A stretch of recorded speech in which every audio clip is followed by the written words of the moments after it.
Welcome back to the Financial Freedom Edge. So today, you guys, we're going to talk about evil landlords. So I think a lot of renters are going to appreciate this video, but watch to the end.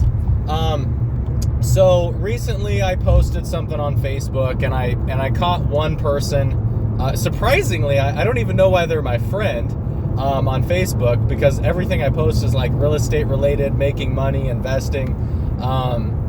So I don't even know how this person ended up as my friend. But anyways, I posted something about how having a fourplex and house hacking it and the leverage that you get and the financing and how it just, I think, the best strategy. In fact, I posted a video here, so if you go back through my videos, it's probably going to be one of my favorited, on how to get rich in 2024 by house hacking a multifamily, preferably a 4-unit property, is the best strategy. So I just made a simple post about that, and this lady was, I think, deeply offended. She said that I should be ashamed of myself, that I'm not an angel, whatever that means, and that I shouldn't be profiting off of something that other people need to survive. And I try to be reasonable and understand. I said, hey, where is this coming from? What part of me, she called me a slumlord or potential slumlord. And I said, what part of my post had anything to do with like raising rents where it's unaffordable, or gentrifying stuff, or kicking people out, or providing housing that's not like livable, right? Like that's what I think a slumlord is, right? Like charging people a ridiculous price who have no other option, and it's in a terrible living condition. I don't do any of that stuff. So I was surprised to hear that, among other things. And, she made some valid points, like, I am a business owner. She got that right. I am providing a service. That is correct. And I can understand how some people would be upset that I would profit off of housing. Which I do. I do profit off of housing, and I believe it is something that people need to survive. Food and shelter, very, very important. And that was kind of one of the reasons why I picked it as an asset class. Just like grocery stores, right? They profit off of selling people food.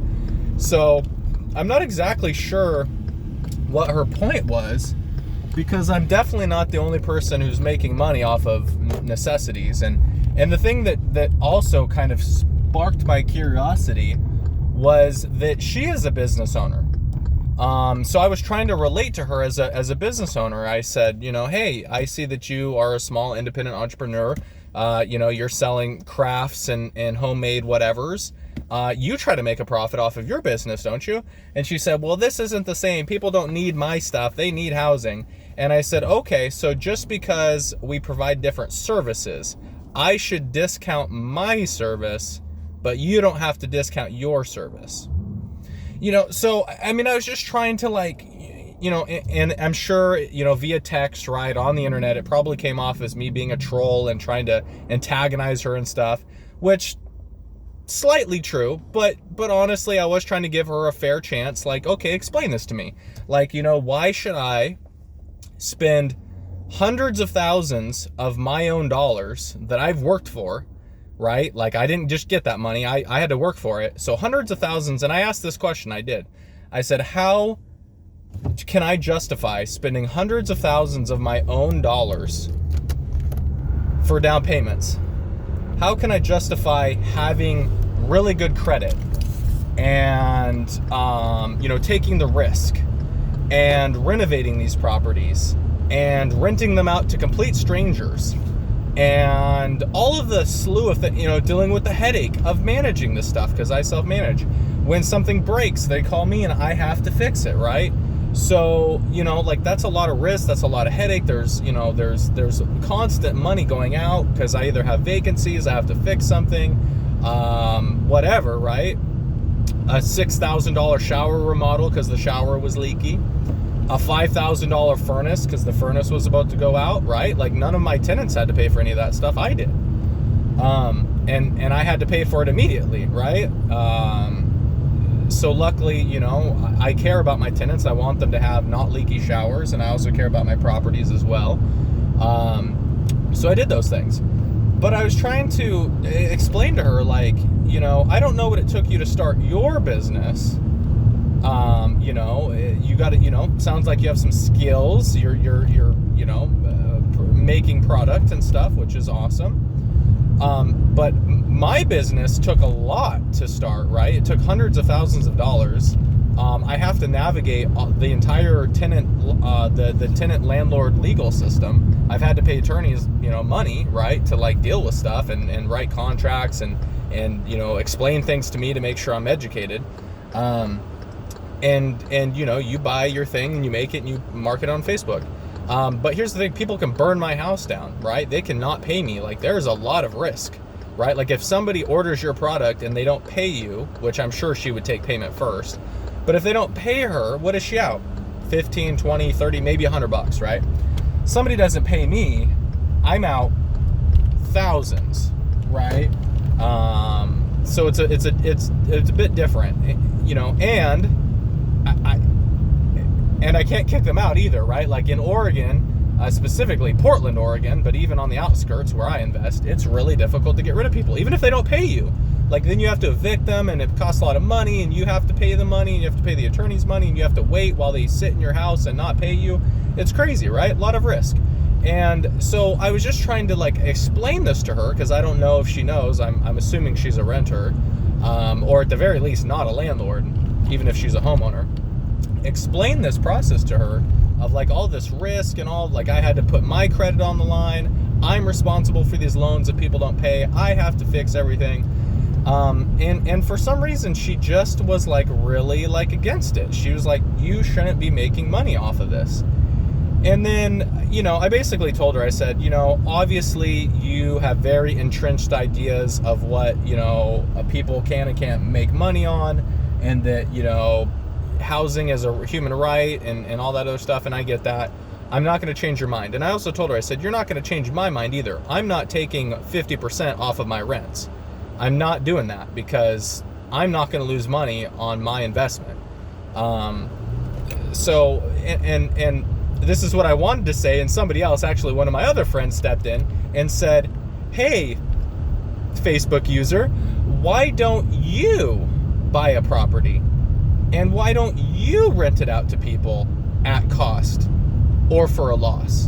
And why don't you provide affordable housing to people? And she didn't respond. That was kind of the end of it. But we had a good back and forth on Facebook. And I've told other people this too, when they say I'm price gouging people, or I'm, you know, a terrible person for asking this price.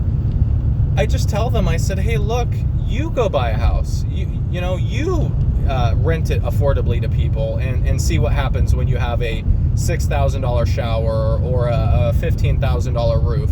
What are you going to do? You're going to go to the tenants and ask them to pay? They're not going to do that. It's your responsibility. It's your house. They're just the renter, right? So, you know, people seem for some reason to think that, you know, landlords get, you know, really rich. And we do. And we do. Because we're taking a risk, hopefully an educated risk, right? We're like doing our due diligence, making sure the numbers make sense, buying in a good area. But we're taking the risk, you know, and you know, all the headache of management, dealing with tenants, having turnovers, fixing things, coordinating contractors, having contracts in begin with, right? Like dealing with tenants who don't pay and destroy our properties. Then, you know, I can't go to the rest of my renters and say, hey guys, so because your rent's so affordable and this guy at a different property trashed my place, I need you guys to fork up some more money. Nobody would do that. That would never work. They would laugh in my face, right? And then they'd get their attorneys involved, try to sue me for trying to extort them or something. So here's the deal, you guys. Yes, being a landlord can be profitable. Do some people disagree with you doing that? I have found that to be true. Is there times when, you know, you can be reasonable with people and maybe not, you know, get the most amount of rent humanly possible? Sure. Am I going to let somebody who is just on Facebook, probably isn't a landlord, dictate how much I rent my property out for? No, I'm not. But, am I willing to hear an educated, thesis on why something is the way it is or shouldn't be or whatever? Yeah, absolutely. I'm totally willing to hear people out. But it also needs to make sense too, right? Like I can't be operating my properties at a loss, right? Because I don't make a bunch of money like that. Unfortunately, I still work. I'm out here door knocking on the weekends trying to find properties, lock them up, sell them to other investors, maybe flip them myself, right? Like I'm still out here working. If I was a billionaire, and I think to wrap this all up in a pretty bow, because I know this is just a long rant. If you're a potential landlord, be ready for this. You're going to rant a lot and be, completely confused by what people say to you sometimes. But to wrap this all up with a pretty bow, I think a lot of people are upset at the big hedge funds, like the big corporate entities, the people who are buying up hundreds of homes and all neighborhoods and stuff like that, which I get it. They can price fix, they can change the market, they will make you a renter nation and you'll be happy or whatever, right? And when I just tell people, I'm like, look, if you don't like renting, just buy something. And yes, I know it's harder now than it's ever been, I get it.